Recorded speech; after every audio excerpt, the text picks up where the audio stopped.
Okay.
This evening I am here in Philipsburg interviewing Tiny Johnson.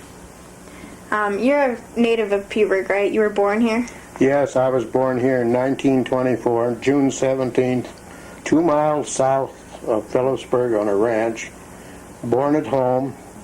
Most mothers then, of course, had their children at home. There wasn't a hospital around for them to go to. My doctor was A.C. Knight, and I guess I did well. I'm still here. Obviously. How many siblings do you have, if any? I had one sister. She is dead now. She died about 2 years ago. Her name was Jerry. She went to school here too, and she's a very good person. I missed her a lot. Do you have any special childhood memories that stick out from growing up here? Oh, lots of them. I remember my first thing I remember, I was probably about 3 years old, and my father went to Glendive to become a baker, and we had to go on the train to Glendive. And before we got on the train, I'd never seen a black person, so my mother warned me, now when you see this black person, don't say anything about him being black, just tell him he's a nice man. So we got on the train, and sure enough, the porter came around, brought us some pillows, and I told him he was a nice man about 4 times, and he laughed, and he was a nice man. We got along fine. And I never had any prejudice in my life anyway. Did you grow up on a ranch, or what did your parents do? Well, my dad was a miner, a millman. He also owned a bakery down here for 3 years. When he came back from Glendive, where he went to become a baker, he opened a bakery down here. It's down where Ann Fillmore has her office now. And he was in there for about, I'd say 3 years, right in the middle of the Depression, from 1930 to probably 4 years, 1934. Yeah. Did you attend all of school and high school here? Yes, I started in the first grade without kindergarten or without any preschool. Didn't have it in those days. And my first teacher was Louise McDonald. I can still remember the first day of school. Our mothers took us up there, and Louise was sitting, and she got up in front of the class and introduced herself. And I knew she meant business right then when I looked at her. And we were all really good. I think there were 35 of us, I'm not sure, in the first grade class. and we were all really good, but I think God intervened in about the last of September. We had a big snowstorm, beautiful for making snowballs. And we used to go home at noon for an hour and then leave at night when school was out. But that noon hour we picked up snowballs and we snowballed the girls all the way home.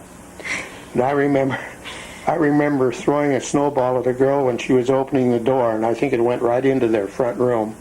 And boy, we thought we were good, when we were going back.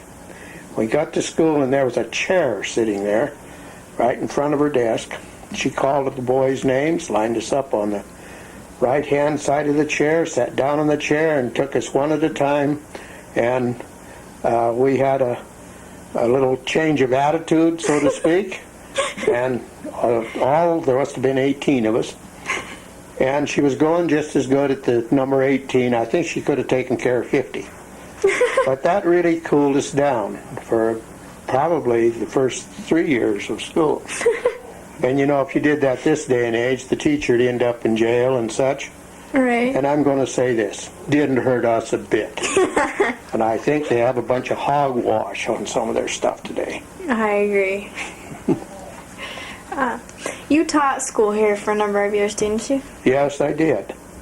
I graduated from the old high school up here in 1942. And of course, our graduating class graduated into World War II. We were the first, all the 42 classes in the United States were the first graduating class that graduated during the war. And within a year and a half, we were all in service. And then we came back, and I started over in Bozeman. I went pre-med, and I started on a master's degree, and then I was accepted into Oregon Medical School, and I was there for a year. I didn't like it because it was very depressing. Everybody I saw was hurting or sick or something else, and I didn't like it, and I'd done a little teaching, tutoring and such. So that when I left school that spring out there, I decided I'd be a teacher. I came home, and I was fortunate enough that summer to meet my wife, and we were married. Had our first date August 18th, and we were married September 7th in the Catholic Church. It cost me $5 for a dispensation. Wow. So I learned you can buy things, if you have the money. Right. And so that was fine. And then I went and got my teaching credits, and that winter I practice taught in Drummond, and then they hired me. The day I was through practice teaching, they hired me. I stayed there that half a year. Then I stayed there for 2 more years, and then I was going to stop teaching. I loved it, but I was going to stop teaching because I couldn't make a living, if you want to know the truth. And Leonard Baum was on the school board for the grade school. And so Leonard said, well, we've got a job for you at the grade school. He said, we have a class up there that nobody wants to teach. They're driving the teachers away. So I said, well, really, I don't know whether I want to teach anymore or not. So I went home and talked to my wife. Sis is what we call her, instead of her real name. We all have nicknames. And anyway, she said, well, you like to teach. She said, go ahead and do it. She said, we can make it. So I started teaching, and I taught grade school first. And again, if it was back if it was at the present time, I'd have been in jail the first 20 minutes of school.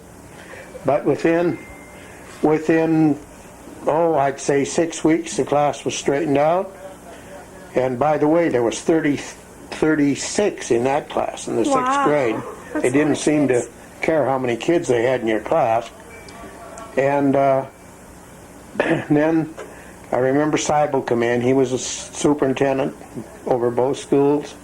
He came in and he said, Tiny, he says, there's a job up in high school teaching science, or you can stay here in this, and if you'd like, you've done a good job. And he had a bald head, And I could have kissed him on his bald head. Said, take me to high school.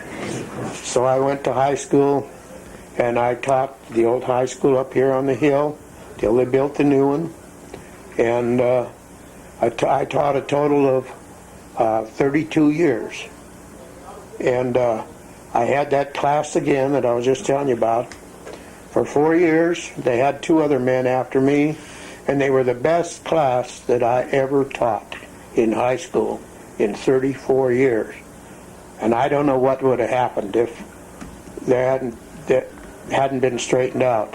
And I won't take full credit for it because the other 2 guys were rough too.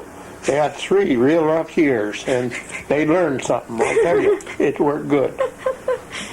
Yeah. And by the way, I taught with Mrs. Pennington, and Mrs. Pennington taught me English in high school. And well, I guess I taught with her about 10 years before she retired. Wonderful person. She helped me a lot too. I bet you taught a lot of the locals around here, didn't you? Well, if it's any indication, well, sure, I taught practically all of them that are local. But if it's any indication, I was down 3 days ago, downtown during this celebration, and I'll bet I met 60 students that I taught. I didn't know all their names. I knew their faces, but not their names. And one of those students had been away for 30 years. And that's the greatest reward a teacher can get, is when the students come back and tell you you did a good job. And that's about the only thanks you get for it. Right. But it used to be different then than it is now. You didn't have, what should I say? You didn't have, well, if the kids got in trouble and they went home to their parents, they got an attitude adjustment change when they got home. Mm-hmm. Anymore, the first thing that happens, the parents call the teacher, they call the superintendent, they call the school board, and you're on the carpet. Right. And it is, if you'll pardon the expression, a damn shame. It is. That's the way I feel. Right. I'm of the old school, though, you know. I'd hate to think that I damaged any of those poor little kids.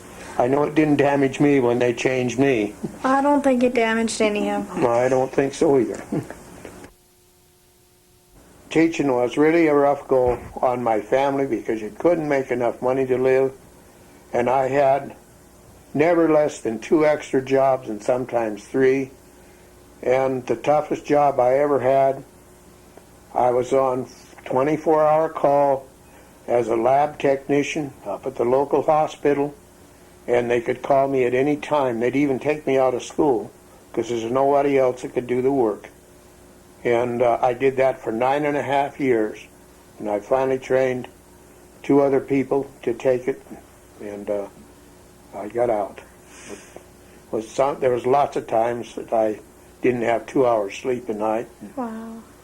And we'd get ready to go somewhere, even to a teacher's dinner, I remember one time. And there was an emergency. Poor sis sat up there in the lab all dressed up, and I never did get done in time, so we could go. My kids didn't get to see me as much as they should. And I really didn't get to know them as well as I should have until they were in high school. They started working with me in the timber. And that's the way they made their school money to go to college. All 4 of my girls have a degree, every one of them. And they earned it. Well, I helped them some, but I mean they earned it. And they appreciate it that way. I think sometimes perhaps if you furnish everything, it's not as good as if you have to earn it. A part of it anyway. I agree. If they'd have been in trouble or anything for money, I'd have helped them, which I did sometimes, but they did the lion's share themselves. They really did. So you took them logging with you then? Yeah. Made them work? Yeah, and I'm going to tell you a little secret about those girls. I've worked with a lot of men who weren't as good as they were. That's the truth. It really was. Yeah. And we cut saw logs, we cut posts and poles. A lot of saw logs. And did all right. Really got to know them. And what's the use of them down here in the restaurant at that time earning $2 a day when they could go out in the timber and probably make, 12 to 20? Right. You know, that's about what you'd make, maybe a little more. And so it was a good deal. When you were logging back then, were there more trees then, or fewer trees than there is now, or what's, like, how can I explain this? Well, I think I know. Okay. There were more trees that were older than there is now. And as the timber industry came along, you kept chopping poorer and poorer timber. And of course then all of Rock Creek was shut down. Right. There hasn't been a decent timber sale on Rock Creek for 35 years. It doesn't look like there'll be another one for another 30. Well, I shouldn't say that. But it isn't good. Right.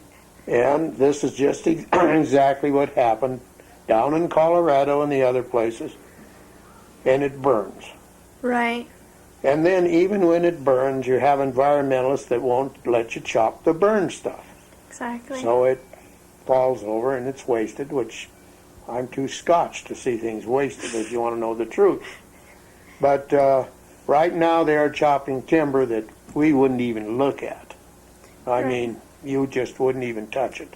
But they have, now that's really not fair because they have methods now that they can use that smaller timber. They chip it and they make small dimension stuff and the mills will handle it. At that time they had big circular saws and all that business. And at first, clear through the 40s and the first part of the 50s, it was all sawed by hand. Most of it with a Swede saw. I don't know whether you know what a Swede saw is or not, but anyway, and chopped with an axe. Well, then power saws come out. And the first one I had was a McCulloch. It had 3 cubic inches and it weighed 54 pounds. Oh my gosh. But it was better than the other way. And now, it's remarkable what they've done. And then now they have the power saws even going out of style. They have feller bunchers and all of this stuff that take care of it. But that's the difference. As far as the amount of timber, amount of trees, this is tough to judge. People say, well, they make clear cuts and stuff, but according to national statistics, there's more trees now than there's ever been. In the first load of lodgepole pine that was brought in, we cut out a black pine and brought it in to Pat McDonald at a little mill right out alongside of the road out there. And this was before lodgepole pine, they thought wasn't even fit to make anything out of except firewood. Right. And everybody laughed. We unloaded that load. It wasn't a big load, and Pat put it through his mill, and that was probably the first lodgepole pine that was ever ran through a mill in Granite County. Well, the first book I wrote was in 1992. It's called The North Side of Philipsburg, and it's based on the cemetery. And went through and got interesting things about the cemetery, such as Nez Perce Jones killed with the Indians and that, and other stories that were really connected with such. And then I had some I wrote myself. One is about a Mrs. Judge Durfee's dog, and it was quite a story, and that was one I wrote myself in there. And anyway, I had 1,000 copies of that book, and this June I had to order another 250 copies. 1,000 was gone. Wow. And then the second book I wrote was on Porter's Corner. It's called The Light Side, about old Perd Nile, Perd Merrifield I should call him. He went by both names. And I got 500 of those, and I imagine I have 150 of them left. And I wrote that story, I believe, in probably 97. And then the last one that I wrote was on the east side, and it's about all the mining and everything east of town. history of it all, and interesting stories about it too, you know. Some of the stuff that took place in Philipsburg. And that. The present time I've been working 2 years on a history. It's a history of Granite County. And it starts 1,000 years before Christ and carries through until tomorrow. And there's not only history in it, but there's a lot of human inner stories too. But it starts first of all with the Indians and the chalcedony deposits down by the eyebrow. I don't know whether you know where that is or not. It's right across from my house. That's right, and that was very important to the Indians because it's one of the few places in western Montana where they could get materials to build what they needed for Right. their arrowheads and utensils and such things as that. And also went from there then with the fur traders, from the fur traders to placer mining, and the placer mining that I cover is down in Henderson Gulch. You know where that is. Right. Cover that clear through till even when the dredges went through. And then the next thing was hard rock mining and homesteading, and finally hard rock mining ended in Philipsburg in 1954. That was the end of that. And then started with tourism and that type of thing, and how we don't have any jobs anymore and this type of thing that amount to anything. And anyway, I hope that if the fishing's good this fall, I might not get it out for a while, but I hope I can. And I'm calling it what I believe history is, and I'm entitled What It Was Is What It Is. Oh, that's And good. I figure that's history, by gosh.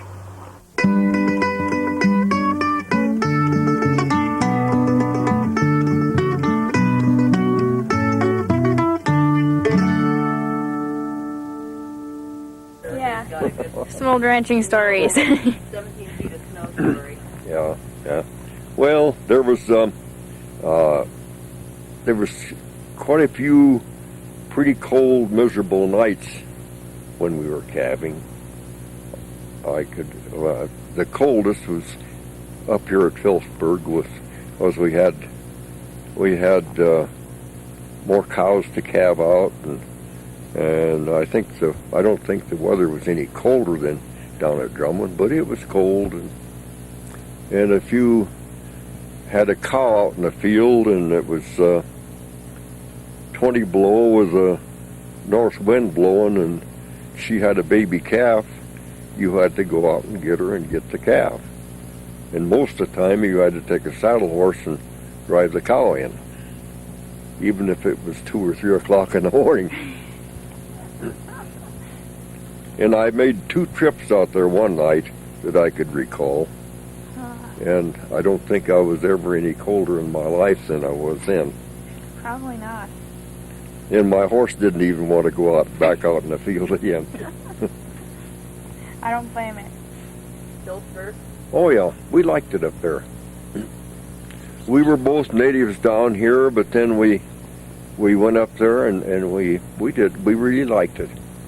And the only reason that we sold out was on account of the gray hair, I guess. The work was getting too hard. We were both tired. 67, 68, somewhere along in there, I went to a AI school and to learn how to do artificial insemination. And I was going to try out my new skill, and I bought this semen from real big bulls, and I got some real big calves. The kind that I asked Doc one time. I said, boy, I was losing a lot of calves. I just couldn't seem to get them out of the cows. And so I said to Doc, I said, I'm going to have to get you to help me with these. And he says, I only artificially bred about 20 cows. And so I told Doc, I'm going to call you. When I used about 3 different bulls, and I knew which one was the bad one. Mm-hmm. So Doc says, well, next time you call me and don't even touch the cow. So I called Doc, and we had a dead calf when we got there. He had just as much trouble as I had. But he knew a lot more about it, though. He did a lot of, he got a lot of tough ones for me, but those, the answer was, don't use that bull semen anymore. So I stayed clear of that one. You find a big cow, but I don't think that's not what they're really looking for, huh? Even if it was a big cow, the calves' hips were so big you could get them out to the hips, and that was it. But I did have one cow that was it was kind of interesting. It was but it wasn't that bull, it was a different one. But and I weighed every one of the calves, and I had a date on them, and they were half exotic. I had one cow, and she looked like she was hurting, but she had 2 twin bull calves, and the 2 of them together weighed 150 pounds. Oh my gosh. So I bet she was relieved when... No kidding. That's a big calf. And I was about, 9 years old, 8 years old. My brother was 2 years younger. And we was looking through this, all the nails used to come in those little wooden kegs, like about the 5 gallon. They were made out of wood, and just made like a barrel. Well, this one had a bunch of junk in it, and it had a gunny sack on top. We were snooping and looking, and there was a little fruit jar in there. And we took it out and took a smell of it, took a taste of it, and boy, pretty strong. I bet. That's about the only experience I had with. I was too young to know much about the moonshine days, but I can remember talk about a lot of the people making their own out and get up in some gulch up in the hills and had to still. We lived by the county road when I was about 5 years old. I guess my brother was 2 years younger. And my mother and dad, in nice weather, they took a team in a wagon. We didn't even have a car. Mm-hmm. And they took a team in a wagon and a lunch, and they'd go up in the hills and they'd get a load of wood. And my older sister was, she must have been 8 or 9 years old. Then I had another sister just older than me, 2 years older. Us first 4 kids was kind of like that. Mm-hmm. And my older sister was the boss. We were supposed to listen to her, and we got into an argument with her, and the county road was just a gravel road, and there wasn't anyone went by, but there was a road. And we got into a little tussle, so my brother and I went out on the road. We took all of our clothes off and was running up and down the road. It was kind of funny afterwards, but then it was a little bit silly too. We got my sister's attention. She came out and talked us into putting our clothes on and coming back to the house. That's funny. So you were the original streakers then? Yeah, that's my contention, that the streakers wasn't anything new when we had that figured out a long time before that. So after I retired, I bought a truck and a loader so I could work. I felt like I needed to work. Yeah. If I didn't work, I'd probably get old. Yeah. And I don't know if it kept me from getting old or not.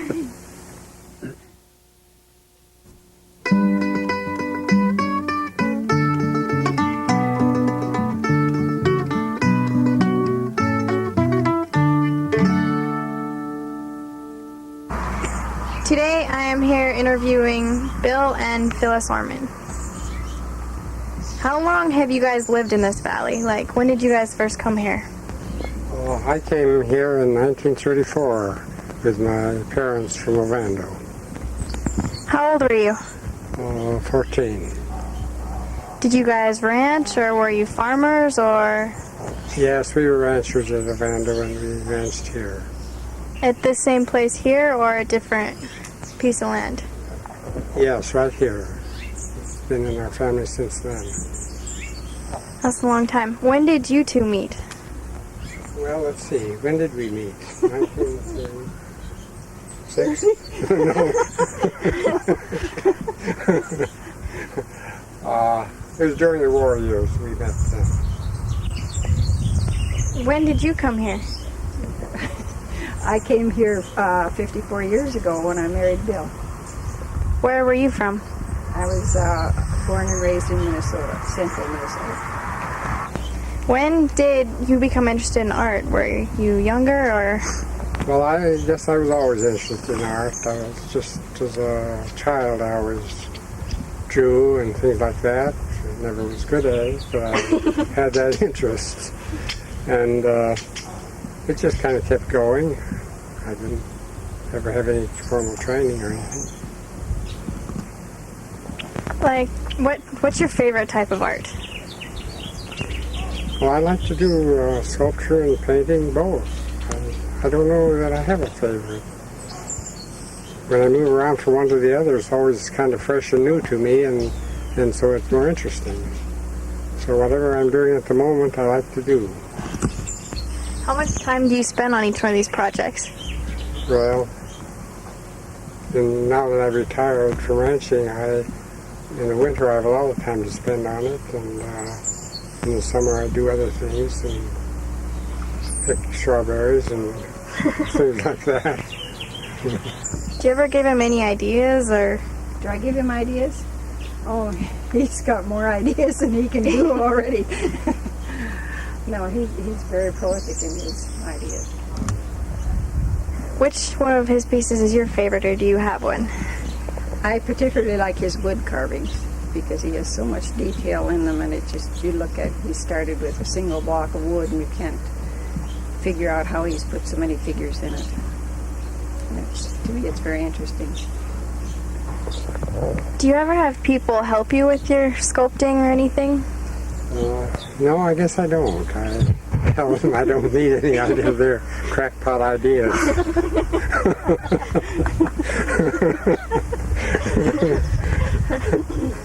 So do you like your solitude when you're working, or? It doesn't bother me, solitude, but it doesn't bother me much when people are visiting with me either. I seem like I can turn them off if I have to, but I guess I've had enough experience that I can just do what I want to. We had clay on our ranch at Ovando, and I used to make little animals and stuff out of that.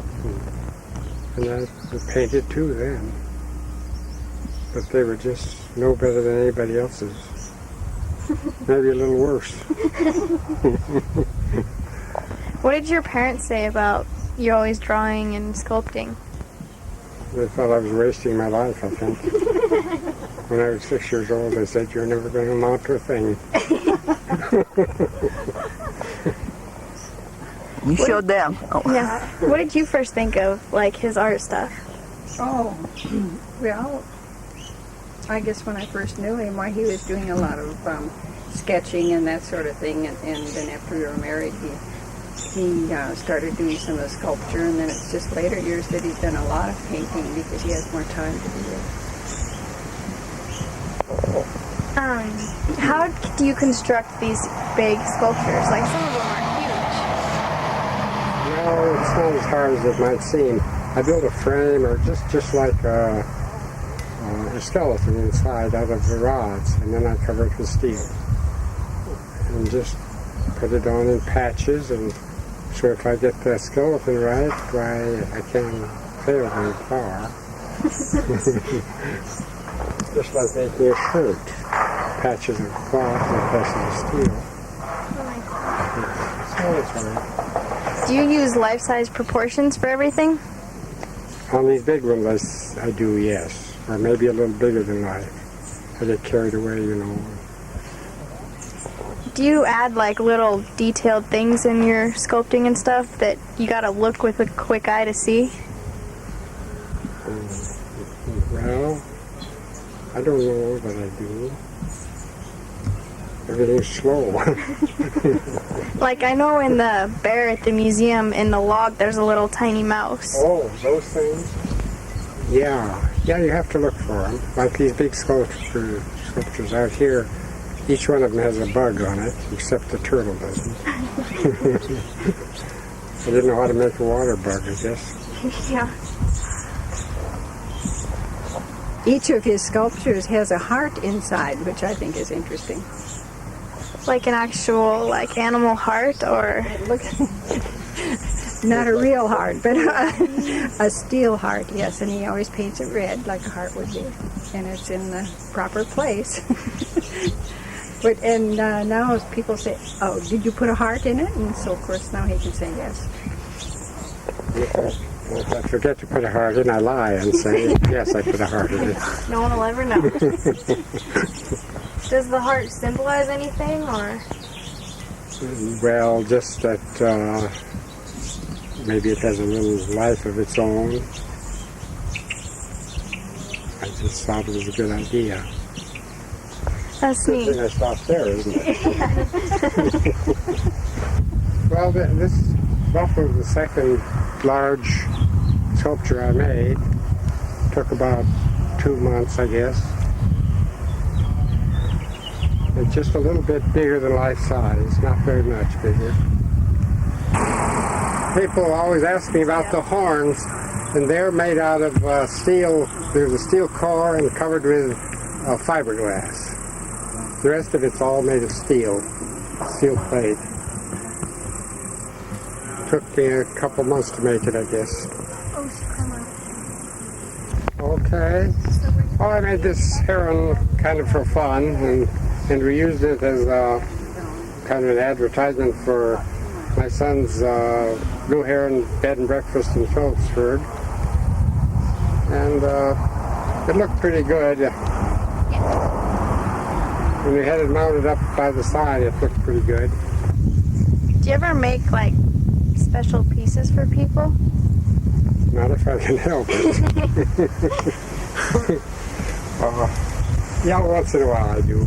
Well, yes, I do for people just out of the goodness of my heart, I guess you'd say. But then as far as commissioning people, pieces, I just hate to do that. Because in their mind, they see something, and I see something entirely different, and I very seldom can please them. They say, oh, the nose is too long, or the ears are too short. When they're paying for something, then they feel like they can criticize. And I don't feel like they have any right at all to do anything. I agree.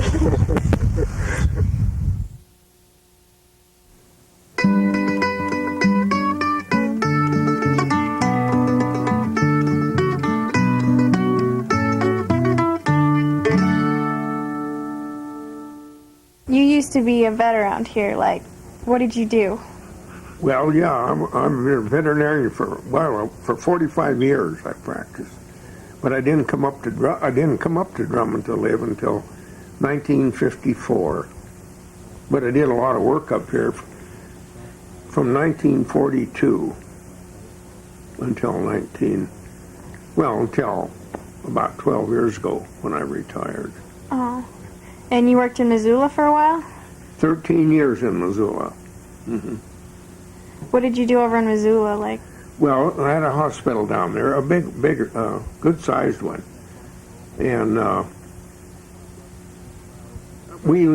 always had another veterinarian working for me, and I did the large animal work, and we had everything for large animals down there, and so I had so much territory, and I couldn't do it, so I finally had to get an airplane to do it.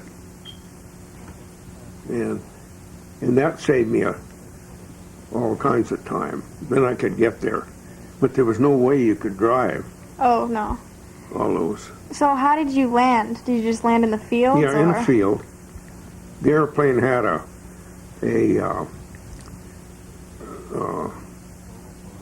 4 wheels, and so you could land in About anything? over gopher holes and anything like that. It was tandem gears. And then I used skis in the winter. On the plane? Mm-hmm. Oh, And I always packed snowshoes with me yeah. in the winter because some of those ranches, well, like up there at Ovando, they had snow way over the fence posts. Mm-hmm. And up at Copenhagen, especially, you'd land there and with skis, you'd get out and you'd go clear to the bottom and you couldn't get back in. So then you had to have snowshoes Right. to go. So how much gas did the plane use, or It did you ever didn't run use- out of gas? Well, just about once, but just about. I got lost up here one time above the clouds. And just ran out of gas, or No, I didn't quite. barely? Well, I went to Missoula. Well, I come up here and started back to Missoula, and it was broken clouds here. And Missoula was broken clouds. Well, I got down to Beaver Tail Hill, and I kept above the clouds. It was snowing, and I kept above the clouds, and I got down to Missoula, and it was solid. I couldn't land. I Uh-oh. couldn't get back down. So I said, and I had a radio, and I would talk to him down there. And I said, well, I'm going to turn around and go back to Drummond. Well, he said, there's still broken clouds there, but you can go down the Bitterroot. It looks like there's broken clouds down there. And I said, no, I'm not going to do that. So I'll go back to Drummond. Well, I got back here, and it was solid again. Oh, no. So they had a CAA station here then. There was a man out there. And he said, well, I can hear you. But he had a long cord, but he said, you're way north. And the wind blew me north.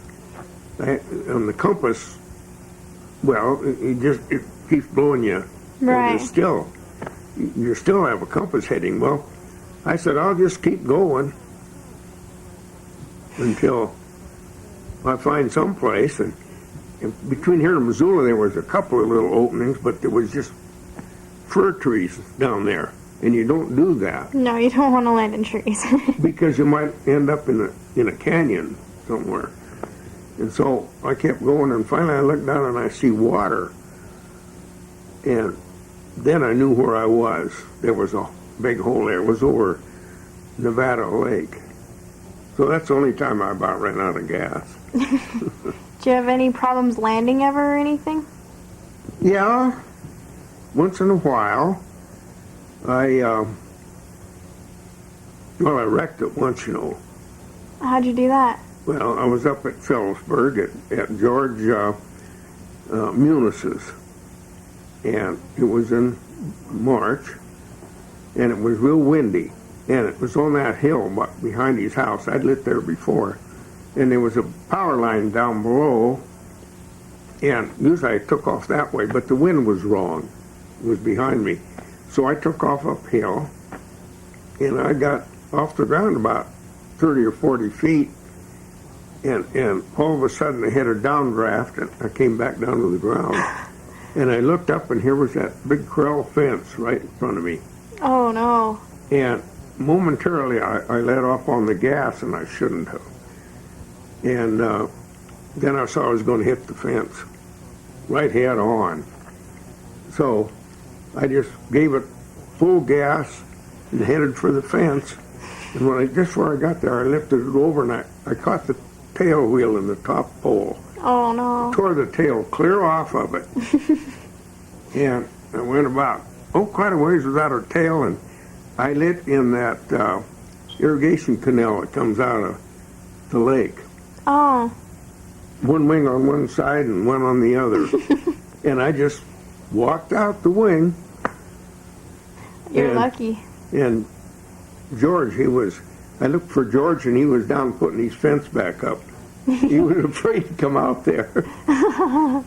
Anyway, but, so, yeah, it was really cold sometimes. I think one of the worst times it was cold was right up here at Helmville. Oh, Helmville gets pretty cold. And it was 20 or 30 below zero. And it was calving, and they had the cow tied to a post out in the field. And, we used chains, on the legs. And they brought out a bucket of hot water, and the chains would freeze between the hot water and the leg. That's how cold it was, and the wind was blowing. Yeah. But that was one of them, but there's been a lot of cold like that.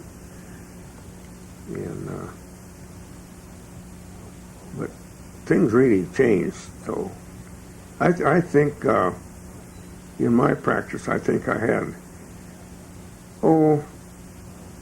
about the best, I think, because in those days, it was different.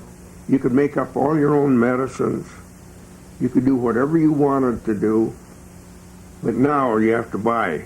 You can't do that. Mm-hmm. Well, when I came up here and built this clinic, I still could make up my medicines. And finally, the government stopped all that stuff, and we couldn't do that anymore. So, but anyway, and so all of that kind of evolved like that. Yeah. Mm-hmm. And to keep up on your practice, why, I subscribed for about 6 magazines, different ones, to keep up. With the new medicine and stuff? Mm-hmm. They were all that. They were, well, all different. One of them was from Cornell, and then there was, there was 6 of them, 6 different ones. And you kept up that way with it.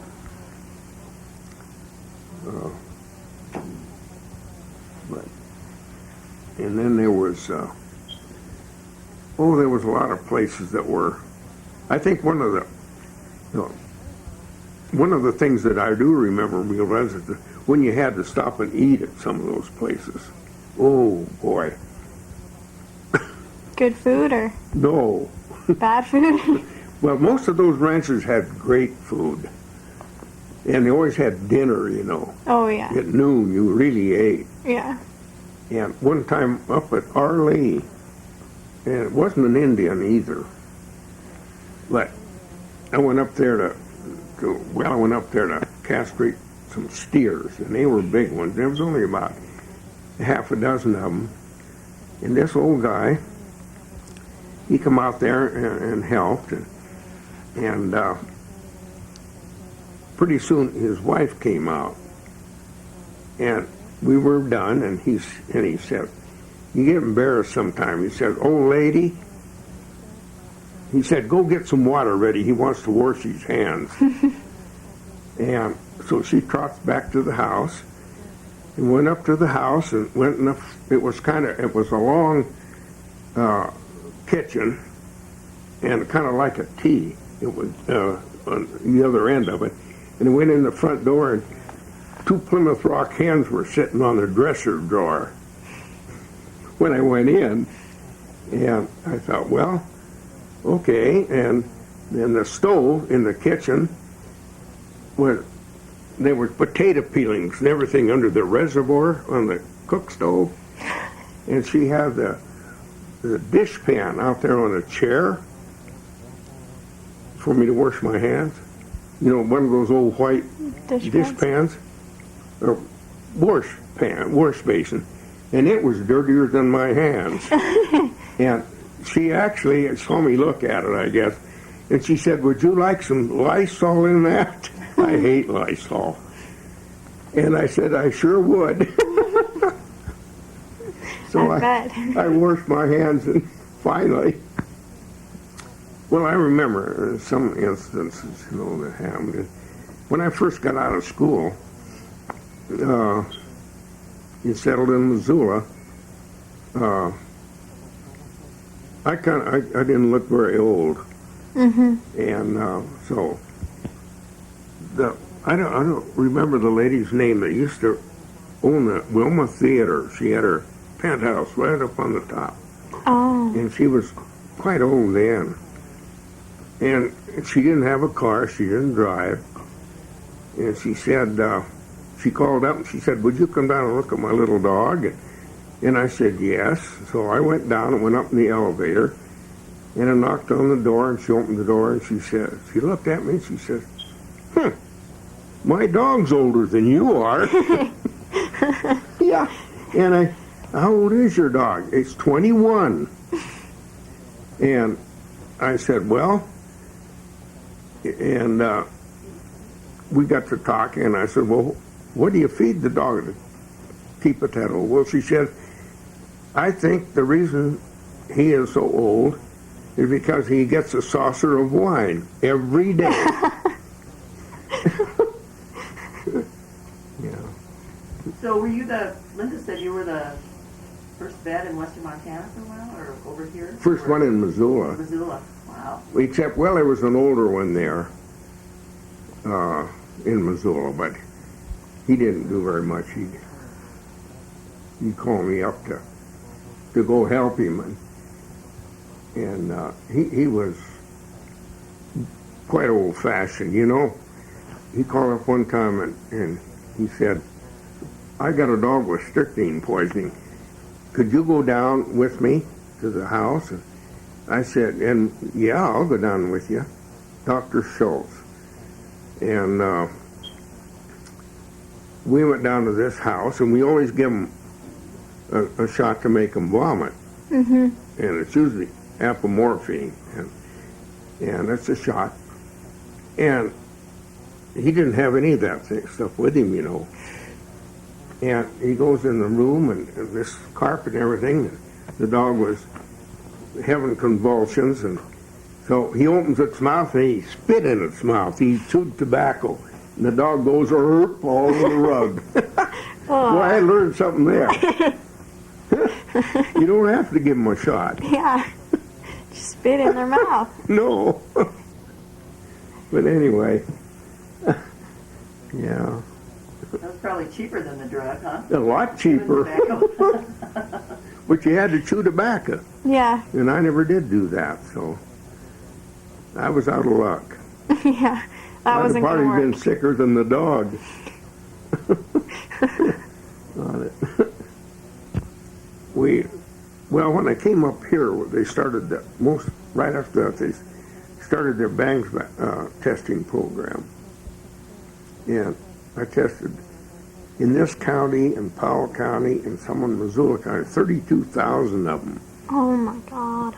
And we had to put well, in those days we put a rope halter on them and pulled their neck around. And now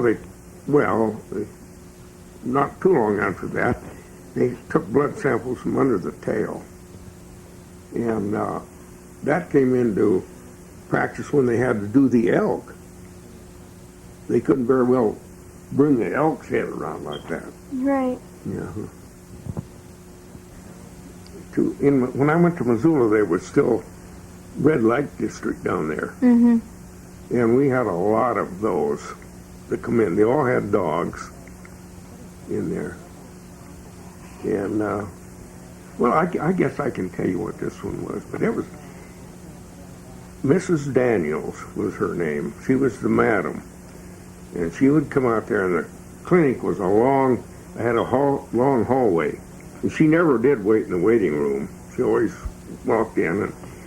And I came in there one day, and I just hired a young vet, and by the name of Ed Johnson. And he was kind of naive little character. And I was in the lab, and he was in the examination room looking at Mrs. Daniels' dog. And I could hear him real good.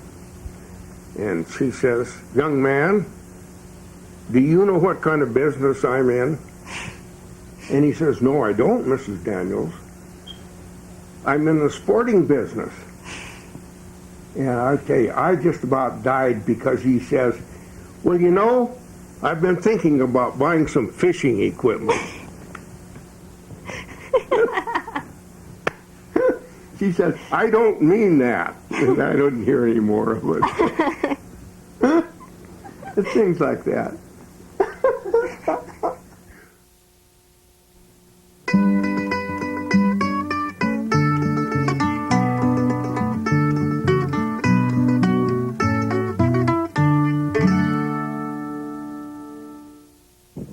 But tell them when Dingwall's got the ranch. This ranch was established